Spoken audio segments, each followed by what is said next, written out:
Hi! వ్యాపార ప్రపంచమంటే అదొక పెద్ద సముద్రం లాంటిది.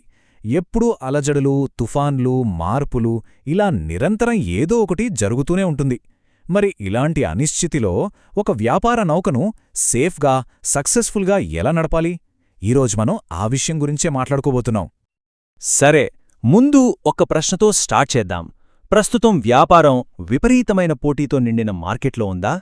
ప్రతి కస్టమర్ కోసం చాలా గట్టిగా ఫైట్ చేయాల్సొస్తోందా? ఒకవేళ సమాధానం అవును అయితే, ఇది చాలా కామన్. చాలా వ్యాపారాలు ఇప్పుడు ఇదే సమస్యను ఫేస్ చేస్తున్నాయి. ఈ సమస్య నుండి బయటపడాలంటే మనం తెలియని జలాలు అనే ఒక ఐడియాని అర్థం చేసుకోవాలి. అంటే మనకు బాగా తెలిసిన ఈ పోటీ ప్రపంచం నుండి ఎవరికీ తెలియని సరికొత్త అవకాశాల ప్రపంచంలోకి మారటమన్మాట. ఈ రెండిటి మధ్య ఉన్న చిన్న తేడాను గమనిస్తే చాలు, అసలు విషయం మనకు క్లియర్గా అర్థమవుతుంది. ఎర్ర సముద్రాలు అంటే ఆల్రెడీ ఉన్న మార్కెట్లు అన్మాట. ఇక్కడ కంపెనీలు ఒకరితో ఒకరు భీకరంగా పోటీ పడతాయి. అదే నీలి సముద్రాలు అనుకోండి, అక్కడ అసలు పోటీనే ఉండదు. ఎందుకంటే అవి సరికొత్త మార్కెట్లు.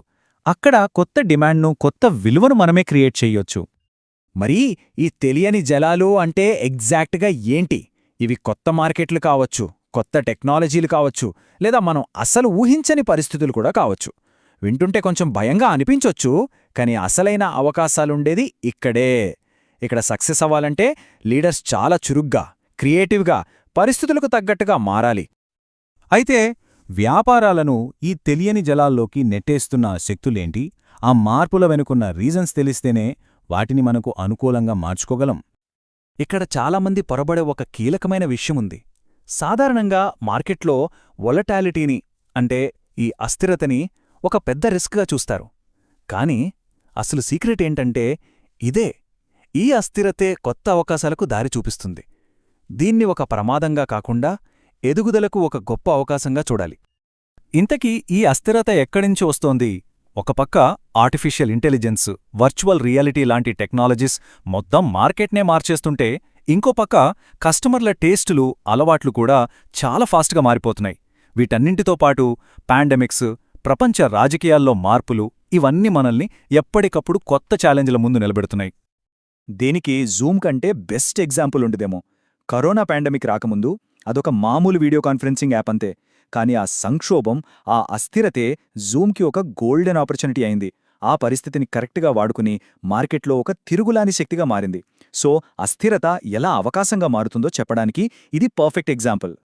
జూమ్లాగా ఈ అవకాశాలను అందిపుచ్చుకోవాలంటే ఏం చేయాలి? సమస్య ఏంటో, కారణాలేంటో అర్థం చేసుకున్నాం కదా. ఇప్పుడు అసలు విషయానికొద్దాం. ఈ తెలియని సముద్రంలో సక్సెస్ఫుల్గా ముందుకు వెళ్లడానికి కావాల్సిన స్ట్రాటజీస్ ఏంటి?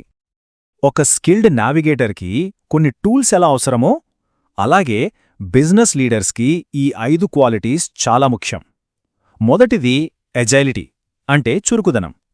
పరిస్థితులు మారగానే వెంటనే మన ప్లాన్ మార్చుకోగలగాలి. రెండోది ఇన్నోవేషన్, పాత పద్ధతుల్నే పట్టుకుని వేలాడకుండా కొత్తవి ట్రై చేయాలి. మూడోది మార్కెట్ని వినడం, ఎందుకంటే కస్టమర్ ఫీడ్బ్యాకే మన కంపస్.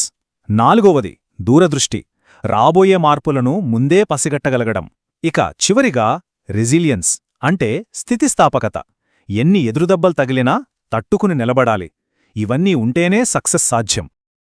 ఇంత కష్టపడి ఈ కొత్త దారిలో వెళ్లడం వల్ల చివరికి దక్కే రివార్డేంటి? దాని గురించే ఇప్పుడు చూద్దాం. అసలు ఈ జర్నీ మొత్తంలో మన గోలేంటంటే, పోటీతో కిక్కిరిసిపోయి నీళ్లు కదలని ఒక చిన్న చెరువులాంటి మార్కెట్ నుంచి బయటపడి, అంతులేని అవకాశాలున్న విశాలమైన, క్లియర్గా ఉన్న నీలి సముద్రంలోకి వెళ్లడమన్నమాట. ఒక్క విషయం గుర్తుంచుకోవాలి, ఇక్కడ ఫైనల్ విక్టరీ అంటే పోటీలో గెలవడం కాదు, అసలు పోటీనే లేకుండా చేయడం. ఎవరూ ఇవ్వలేని ఒక కొత్త వాల్యూని క్రియేట్ చేసి ఒక కొత్త మార్కెట్కి మనమే కింగ్ అవ్వడం. అప్పుడు రూల్స్ అన్ని మనవే. సో ఈ డిస్కషన్ మొత్తాన్ని ఒక్క మాటలో చెప్పాలంటే, ఎవరో గీసిచ్చిన పాత మ్యాప్ను పట్టుకొని వేలాడటం కాదు, మారుతున్న పరిస్థితులను బట్టి మన దారిని మనమే వెతుక్కునే ఒక స్కిల్డ్ నావిగేటర్గా మారాలి. చివరగా ఒక ప్రశ్న: ఇప్పటి వ్యాపారాలు ఇంకా పాత రూల్స్నే ఫాలో అవుతున్నాయా, లేక ఈ మారుతున్న ప్రపంచంలో నావిగేటర్గా మారి కొత్త దారులను వెతకడానికి రెడీగా ఉన్నాయా? ఒక్కసారి ఆలోచించండి.